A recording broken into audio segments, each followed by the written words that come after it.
रगतको खोला बगाउने क्रान्ति होइन रोल्पामा, अब शान्तिको क्रान्ति, सुशासनको क्रान्ति, रोल्पाका जनतालाई समृद्ध बनाउने क्रान्ति गर्दैछौँ। र रोल्पा जिल्लालाई मैले भन्दै गरिरहेको छु, रोल्पा जिल्ला अब स्मार्ट रोल्पा भन्दैछ। त्यही स्मार्ट रोल्पाभित्र गएर हामीले राष्ट्रिय स्वतन्त्र पार्टीले र राष्ट्रिय स्वतन्त्र पार्टीको उम्मेदवार बलराम थापाले काम गर्दछ। त्यसै अनुसार अन्तिममा के अपिल गर्न चाहन्छु भने रोल्पा जिल्लाले 76 जिल्लाबाट राष्ट्रिय स्वतन्त्र पार्टीका उम्मेदवारहरू आउँदै गर्दा, सम्पूर्ण नेपालबाट राष्ट्रिय स्वतन्त्र पार्टीले विजय गर्दै गर्दा हाम्रो रोल्पाले यो पछुताउने वातावरण नबनोस्। रोल्पा जिल्लाले पनि एउटा अब्बल युवा, एउटा राष्ट्रिय स्वतन्त्र पार्टीको एउटा सिपाही जसलाई संसदमा पठाएर रोल्पाभित्रका आवाज बुलन्द पार्न र रोल्पाले अगाडि बढाउनको लागि अहम भूमिका खेल्नेछ।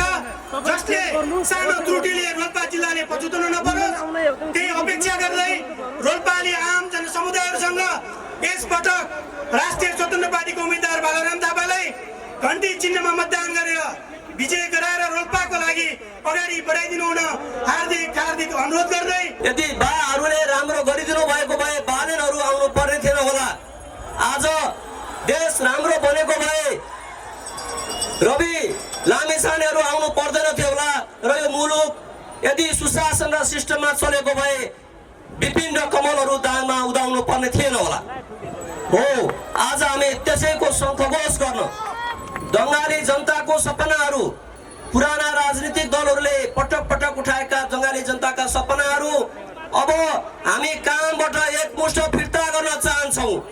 र अब व्यथिति र विसङ्गतिको यो आवाज अब आम नेपाली जनता र बङ्गाली जनताले त्यो बलियो गरी घन्टी बजाएर दिनुहुनेछ। तपाईहरुसँग म धेरै कुरा भन्न चाहदैन। हामी घर दैलोमा जाँदा जसै गरी जनताले आधारभूत समस्याहरू, शिक्षा, स्वास्थ्य, खानेपानी, सिँचाइ, कृषकको मोल र बिउसम्म नपाएको एउटा विडम्बना र एउटा युवा जो विदेशमा पसिना बगाउन बाध्य छ, जो बुवाहरू यहाँ छोराको आशमा बस्नु भएको छ, दिदीहरूको सुरक्षाको सवाल छ, ती तमाम कुराहरू अब युवा पुस्ताको हातमा पुरा गर्ने जिम्मेवारी बोध भएको छ। र हामी साँचो अर्थमा त्यो जिम्मेवारी निभाउन र तपाईहरुको असल जनप्रतिनिधि बन्नको लागि यो मैदानमा उठेका हौं र आएका हौं। अब राजनीतिक संग्रामका लागि, अब राजनीतिक पुस्तान्तरण र रूपान्तरणका लागि हाम्रो पुस्ताले काम गर्नुपर्ने छ। तपाईहरु सबैजनाले अब परिवर्तनको लागि घण्टी बजाउन तयार हुनुहुन्छ? दाङले त्यस्तो सन्देश दिँदैछ।